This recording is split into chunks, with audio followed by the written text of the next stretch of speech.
कुछ महीने पहले क्रिकेट की दुनिया में अपने नए स्वरूप को धारण कर चुका वो योद्धा एक बार फिर चोट की वजह से अपने करियर का अंत देख रहा था। कई क्रिकेट के दिग्गज ये बोल चुके थे कि this is end of hitman. दुनिया के नजरों में अपने अस्तित्व को खो रहा वो शख्स तूफान बनकर एक बार फिर से क्रिकेट जगत की दुनिया में अपने नाम की तबाही मचाना चाहता था, परंतु दुनिया की नजरों में गिर चुका वो शख्स और उसकी वो चोट दुनिया की नजरों में उसके अंत का कारण बन रहा था। उस चोट के बाद टीम इंडिया उसके जगह पर खेलने वाले बल्लेबाजों को खोजने लगी थी। इस खोज में टीम इंडिया कुछ हद तक कामयाब होती है। धवन की शानदार बल्लेबाजी, रहाणे की विकेट पर शानदार ठहराव, हिटमैन की कमबैक पर अब भारी पड़ने लगी थी। ऐसे में कई सवाल थे, क्या टीम इंडिया में वो शख्स पुनः जगह बना पाएगा? क्या वो शख्स टीम इंडिया के लिए फिर से ओपन करेगा? क्या वो शख्स रहाणे की तरह कंसिस्टेंसी मेंटेन कर पाएगा?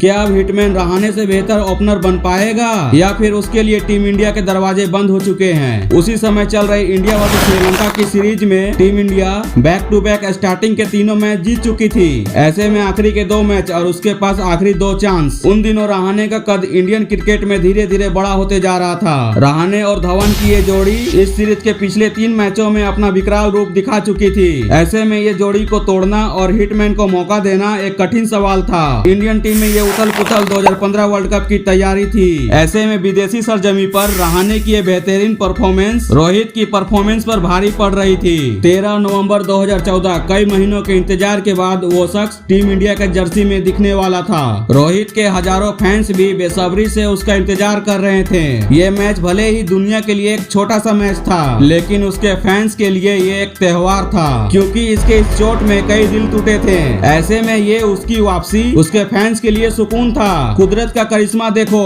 टॉस विराट ने जीता और टॉस जीतकर पहले बल्लेबाजी करने का फैसला लिया। फिर मैच शुरू होता है। अब उसे तलाश थी उसके फॉर्म की। उस फॉर्म की तलाश में शुरुआती कई गेंद खेलने के बाद रोहित ने एक बड़े शॉट का प्रयास किया। इस प्रयास में श्रीलंका के पास में एक मौका था उस तूफान को रोक लेने का, परंतु परेरा से वो भी ना हो सका। परेरा अपने प्रयास में पूरी तरह असफल रहे और इस विफलता के बाद अब रोहित ने भी संभल कर खेलना शुरू कर दिया। रहाणे 16 बॉल पर 24 रन बना चुके थे, वही रोहित के खाते में 20 गेंदों में 6 रन ही थे।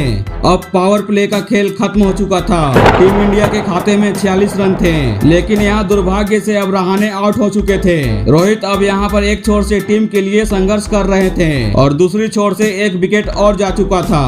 अब विराट और रोहित की ये जोड़ी टीम इंडिया के लिए महत्वपूर्ण थी। अब दोनों ने इस पारी को आगे बढ़ाया। अब यहीं से शुरू होता है क्रिकेट के हिटमैन का विकराल स्वरूप, जिसमें सिर्फ रिकॉर्ड टूटता है, इतिहास बनता है, सामने वाली टीम में हाहाकार मच जाता है। एक ऐसा स्वरूप जिसमें हिटमैन गेंदबाजों का काल बन जाता है, जिसमें कई गेंदबाजों के करियर का अंत होता है, जिसमें अब रोहित नहीं रहता, हिटमैन बन जाता है। हिटमैन का रन बनने की स्पीड बुलेट ट्रेन से भी तेज थी। इस मैच में सिर्फ गेंदबाजों के नाम बदल रहे थे, लेकिन अंजाम सभी का एक ही था।